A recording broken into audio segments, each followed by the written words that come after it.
Welcome, everybody, to another episode of Night of the Shield right here on the Las Vegas Raiders News Review. I'm your host, Jason Smith, a.k.a. The Knight, and we are 2 weeks into this bad boy. Heading into the third with a meeting with the Minnesota Vikings at the end of the week. Things are starting to heat up and get interesting, and I'm here to talk about it today. I want to start off by thanking everybody who watched episode 1 and welcomed me back. I really do appreciate all the love. There's some names on there that I don't want to miss anybody, so I won't start rattling them off from my head. But you guys have been around for a very long time, and I appreciate you guys very much for all the years of support. And if you're new here, I welcome you. I am a different cat, man. I'm just a little different. I was always different to begin with. I'm even wired different more now. And I noticed that there was some comments in the video, one in particular that didn't get what I was saying, and that's okay, because here it's an open forum. You guys can say whatever you want as long as you're somewhat respectful. It doesn't bother me. I've been doing this a long time. Everything negative said rolls right off my back, man. I am not at training camp. I am not one of those dudes who has all the answers. Don't consider myself a guru. That's the whole point.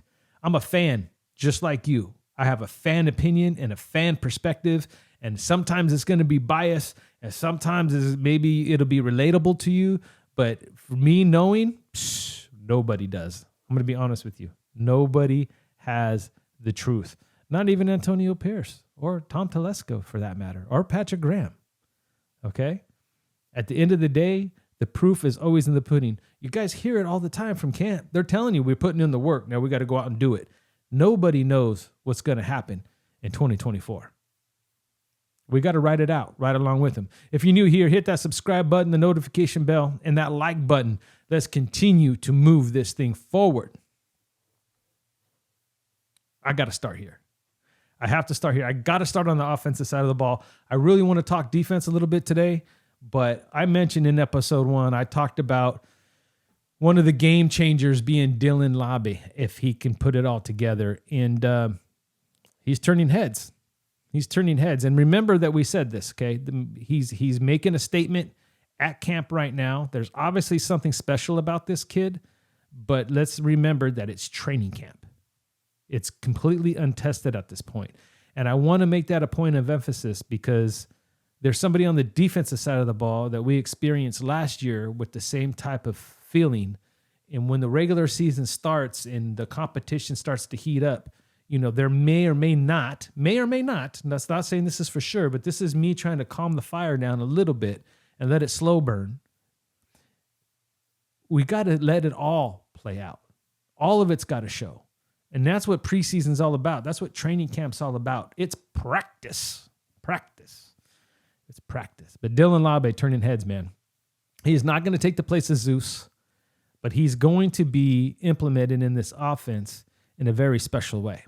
And that's why I said he intrigued me the most. And this is someone that you heard it from Antonio Pierce's mouth. He didn't know. They wanted to see if it translated. It wasn't one of those picks that they were so proud that they did it because it was going to turn into something great.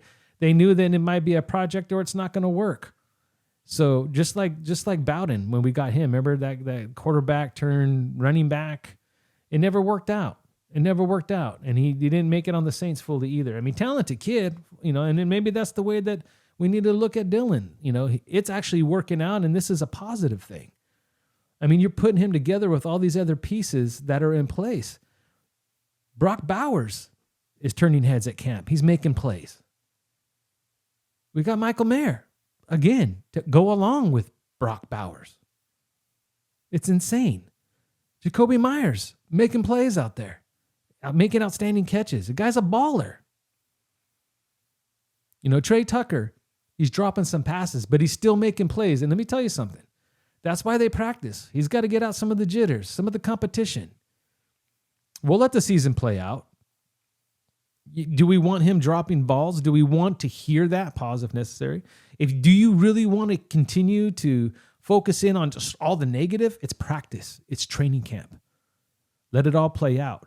It's a completely new offense, by the way. Right? So when I'm hearing that the defense is dominating, number one, it should be. It's our strength. Coming into this camp, it is our strength. but they're going up against a newly implemented offense. And when you don't have a quarterback yet that that's been selected like your leader, it's making this thing very interesting. And that's going back and forth too. Hence, don't read into what's happening at training camp and practice right now. Preseason this year has gone to a whole nother level because of this quarterback competition. So let Minshew and let O'Connell continue to go at it. They're going to have live bullets Saturday. Okay? They're going to have live bullets Saturday, and this the cream rises to the top. It naturally does. And I'm going to get into in a second something that we need to keep an eye on that I think that might help break the tie if there is one. All right? Just for the record. Now, Devontae Adams, I know he's expecting. He was not at practice the last time I was reading reports, but he'll be fine. I think what's not talked about enough is this offensive line. It's hit and miss when they're going up against Max Crosby, but that's to be said.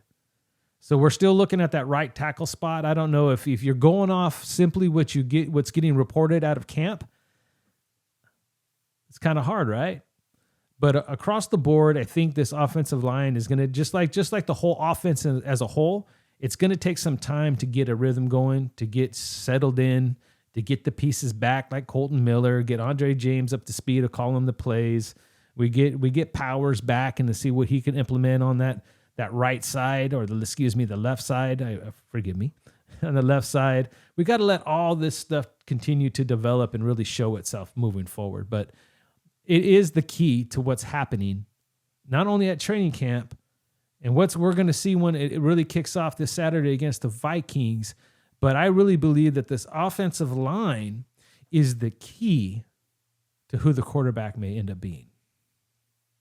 And I'm sure, because everybody, Raider Nation is some of the smartest football people from a fan perspective in the world. It doesn't take a brain surgeon to tell you, right? If this offensive line can really develop and hold strong and really, really pass protect first and foremost, if it could really build a wall and protect the quarterback, Aiden has the upper hand. Aiden has the upper hand. And I say that because Aiden's strength is his release. Aiden's strength is his accuracy. Aiden's strength is a deliverer of the football. He is a quarterback purist. Going back to the old days, where the quarterback stood like a statue and just dropped dimes. A lot of people will say, like Tom Brady. You get a lot of references to Tom Brady and his release and his throwing style, his mechanics. But he needs the offensive line to give him the opportunity to do what he do. So keep that in note. If the offensive line is not up to par, and we struggle like we did last year, holding protection out, especially early on in the season, Minshew is the better fit because he can get away from protection breakdowns. He can improvise on his feet. He can run better outside of the pocket and make something happen. Take a negative thing and turn it into a positive thing. And again, that is why we got Minshew. That is why we have both sides of the coin. That's why we have Anthony Brown. He's not talked about. He's not mentioned. So that's interesting, right? But we'll see what preseason has to offer there as well. So we have the pieces in place to whatever they feel is the best fit for this team to start the season is what we're going to do. And that a lot of that is going to be based off this offensive line. And it should be. It should be. Because Aiden has a skill set, okay? We've seen it in practice. They talk about the accuracy and stuff. That's one of Aiden's strengths. The biggest problem that we have with Aiden is he's a statue, and it's not a bad thing. Everybody talks about it like, oh my gosh, he sucks because he can't move. He can move a little bit. It's not like he's completely stiff. He's got to get the confidence, but his ability to throw the football is his strength. And quarterbacks like Tom Brady needed the same thing. And if we can't give that to Aiden, then we need the skill set of Minshew to be able to move around the pocket, which brings its own problems. But the Raiders are at least set up to have the best of both worlds, and they'll go with whatever works early on, which getting the best out of your team, no matter what, is a selfish thing to do. selfless thing to do. I love it. It's one thing that this team has lacked. Adjust to your strengths. Adjust to your weaknesses as well. Do whatever it takes. We talk about commitment to excellence and just win, baby. Sometimes committing to excellence is not saying that this guy throws the better football. Committing to excellence is, well, he throws a better ball, but we can't give him the time needed, so we need to commit to this guy because he's going to give us the most opportunity to be excellent where we need to be excellent and actually score points. It's a team sport, not a one-player sport. It's pretty much all I got to say on the offense. It's kind of early on. There's, a lot of names being dropped with Bowers and Laube and even Michael Mayer showing up and Jacoby Myers. Like, there's a lot of good things happening. We just got to let it play out. It's really early on. It's practice. But on the defensive side of the ball, man, they've been winning most battles. And it starts with the heart and soul of this football team, let alone the defense, Max Crosby. That guy, there's no stop in that guy. He sets the tone. But when we talk about the trenches, because we just got done talking about the importance of the offensive line and what may happen or may not happen when the season starts, it's the same on the defensive side of the ball. And we're so intrigued to see this defensive line take the next step, adding Christian Wilkinson. Adam Butler is a man possessed right now. He's got something to prove. He's got a chip on his shoulder. That's a good thing to have as an athlete. Jenkins is going to start implementing himself in there. Byron Young now is like, hey, I needed to be humbled. And he's coming back with a different mindset. That just adds depth. I heard reports and people talking yesterday, or this past week, because I'm recording this on a Saturday afternoon. I heard people talking about, Tyree Wilson's not being talked about. That's a good thing. Okay? Look at Malcolm Kuntz. Look at Malcolm Kuntz's development. It took time, and I get it. We are basing a lot of this off the fact that Tyree Wilson was a first-round pick, and darn it, he needs to be better now. Well, guess what? He's not. Guess what? He was drafted injured. He was behind the 8 ball last year, which technically it puts him still a little bit behind the 8 ball this year. But if you look at the depth on this football team, the pressure should not be on him, and we should not be putting that pressure on Tyree to be that guy right now. We don't necessarily technically need him to be that guy right now. Okay? He's a rotational piece, and he's going to be a very strong and good piece to rotate in there. Look, at this point, he's either going to develop or he's not. But we have Kuntz. We have Wilkerson. Okay, we got Butler. We got Jenkins. Young is stepping up. We got Max. We're in a good position for Tyree to develop. After that, it's all on Tyree. Either Tyree's going to step up and be the guy that develops, or he's not. And if you feel the energy coming from camp, especially as it pertains to the defense, I think Tyree's got every opportunity to do it. It's all on Tyree. He's in a good position, man. He really, really is. He needs to take it seriously, and you just never know when he's going to pop, and he has every physical skill set to do so. Now, I'll be the first one to tell you I'd like to see Malcolm Kuntz get a contract just in case, but out of my pay grade.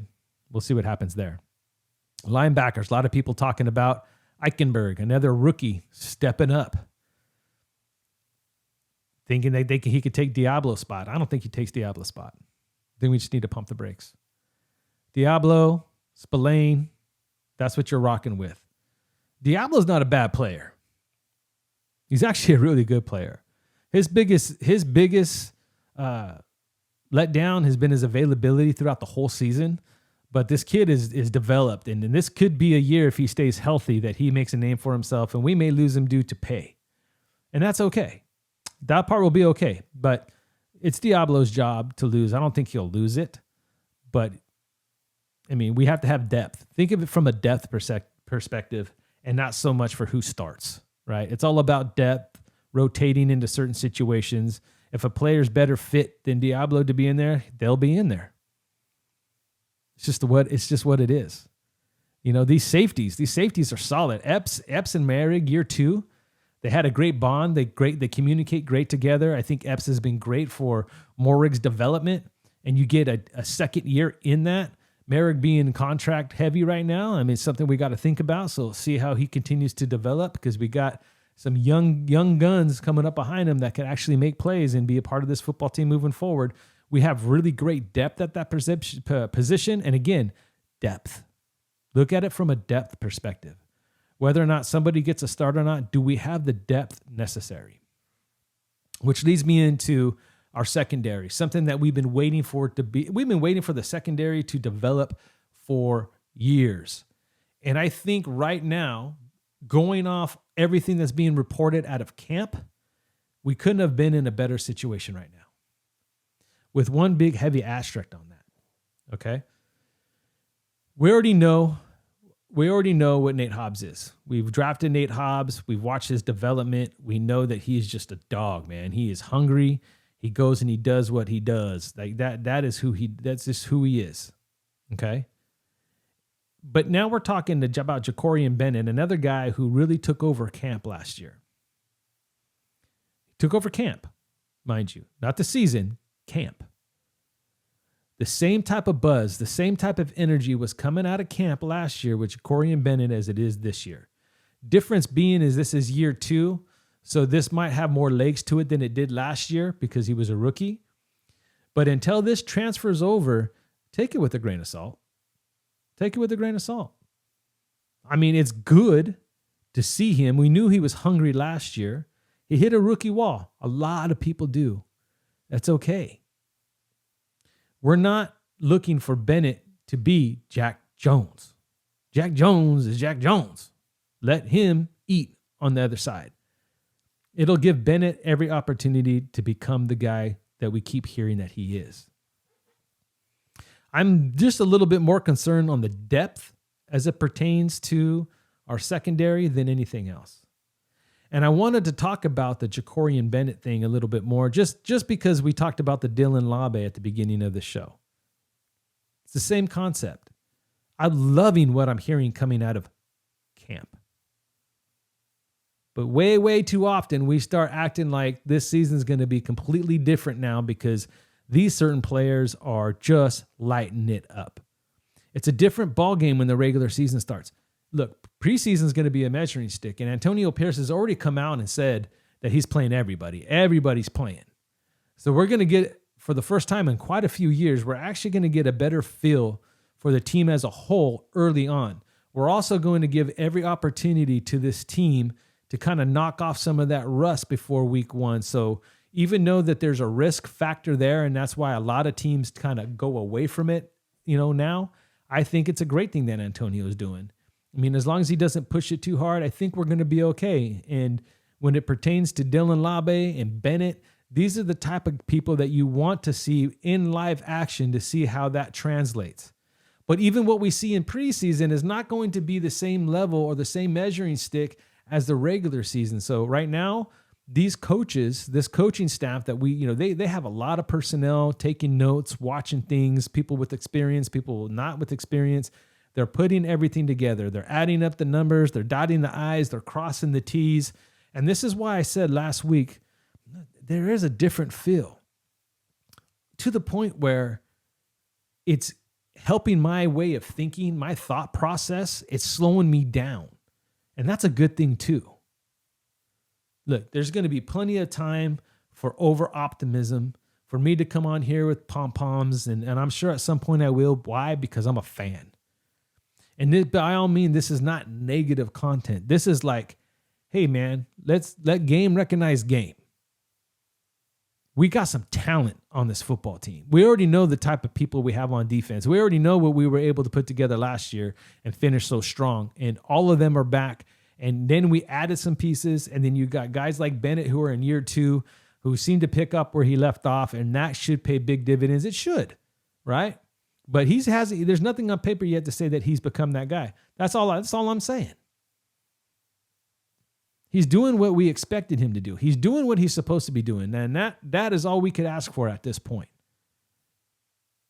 In the offensive side of the ball, we got to keep a lot of things in mind. We don't know about the offensive line and how it's going to develop in this new scheme. That will tell its tale. And when the offensive line gets set and we know exactly what we're working with there, I think that is going to have a huge part to play in what we do at quarterback. Just a thought. It's not factual. I don't know. I'm not there. But it would make sense, right? If this offense is struggling early on, you're going to want a guy like Minshew back there running around making plays happen. Because that was Aiden O'Connell's biggest weakness last year. Maybe Aiden's going to show us something against Minnesota and he's going to start running out of the pocket and making plays. That's for Aiden to prove. That's for Aiden to show, right? But if Aiden doesn't show that and he doesn't show that ability, then we know Minshew can. So offensive line to me plays a big part on what could or could not happen at the quarterback position early on. But there's also a whole new offensive system being implemented right now. So everybody's kind of on that wait and see thing except for Davante Adams, right?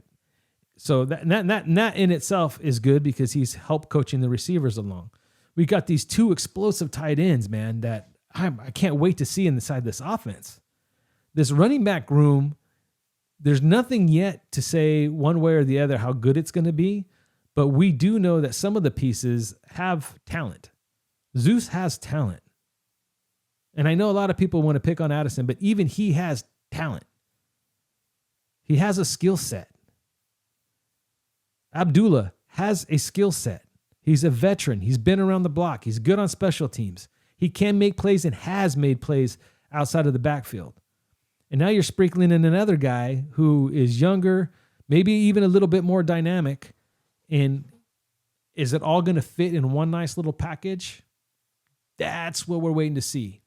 The old me back in the day would take all this training camp news that's coming out and just be over here telling you how we're just going to dominate everybody. And I've come to learn that, hey, we're hearing really good things out of camp in certain areas, in certain key areas. We were very curious about the running back situation. It looks like the running back situation is going to be fine. The secondary, we had thoughts about the secondary. It looks like the secondary is off to a great start. I'm going to be honest with you. I've heard some Richie Incognito being at camp. You know, DJ Glaze doing such a good job as a rookie, even though Max blew him up the other day. It's fine. This is what I'm talking about. If I we got to see how the offensive line develops. That way we can see what would be the best move at quarterback. So yes, there is question marks. There always is going to be question marks. Even the Kansas City Chiefs have question marks at this point. So we have to be patient. We have to understand that no reporter that's there is going to have the complete answer, and no coach at this point is going to have the clear answer until we got live bullets. A lot of this, they're going to have to base their decision off what they see in preseason, and they do get paid a lot of money to make these decisions, so we have to trust in what they decide. And then even there's going to be a different level and a different look and a different result once week 1 kicks off, and week 2, and week 3, and week 4. And they've got to continue to make right decisions and adjust and teach and coach and all of that for it to build up to what we hope it can be. And all we're looking for, guys, remember, what is the best thing that could happen for the Raiders in 2024? Best case scenario. I'm not talking Super Bowl because we all know that's the goal. And if that's not the goal, they all should be fired. But best case scenario, like in a real world, especially for 20 years of mediocrity, what is the one thing that we would love to see happen, regardless of whether we win a Super Bowl or not, or have an opportunity? It's just to make the playoffs. Make the playoffs, man. Even if it's wild card, have some money in the game. Be able to play on wild card weekend. Give yourself the opportunity at that moment to prove something to yourself, to the fan base, to the city of Las Vegas. That will pay big dividends. It'll open up the eyes around everybody else in the league for free agency next year. Everybody's already intrigued with Antonio Pierce. Having that type of success just takes us to the next level. So to wrap this up for week 2, it's just a calm, cool, collected voice here to tell you, hey, really good things are happening. Also, there is some things that are on the fence right now with the offensive line and the quarterback position that we just have to keep an eye on moving forward. Maybe we should look at some of the depth. We got to take a look at that against Minnesota. Let's check out our depth in the secondary. And let's see how that develops. So plenty of things to look at, plenty of things to ponder. Let it all play out. There's some good things happen, and that's all you could ask for. But very rarely in situations like this, does most of the reports come out, the sky is falling, the sky is falling. That would be bad marketing. It's not going to happen. It's not going to happen unless you work for ESPN or Fox or something like that. But that's neither here nor there. Whatever. Anyway, if you're new here, hit that subscribe button, the notification bell, so you can be updated every time I drop another episode. And do me a favor, hit that like button. Let's continue to move up the algorithm. It's great to be back. Football is on the horizon. I can't wait till Saturday when we play the Minnesota Vikings. And even though it doesn't, win or losses doesn't matter, I'm excited to see the defense. I'm excited to see this offense and Aiden O'Connell and Minshew with live bullets. It's going to be very, very interesting. Also excited to see how this offensive line protects and what it's going to take moving forward for week 1. This is our first taste at it, so let's do this. Let's do this. All right. You guys know how I do it. Until next time, stay Raider strong. Night out.